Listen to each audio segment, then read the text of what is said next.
எழுத்தறி பெருமான் மாலை. சிந்தை மயங்கி தியங்குகின்ற நாயேனை முந்தை வினை தொலைத்துன் மொய்கழற்காளாக்காதே நிந்தையுறுமுனை நோயால் நிகழ வைத்தல் நீதியதோ எந்தை நீ ஒற்றி எழுத்தறியும் பெருமானே.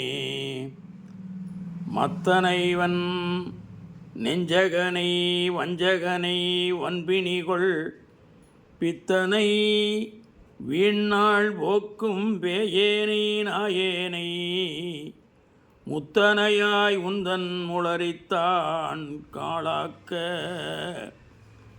எத்தனை நாள் செல்லும் எழுத்தறியும் பெருமானே.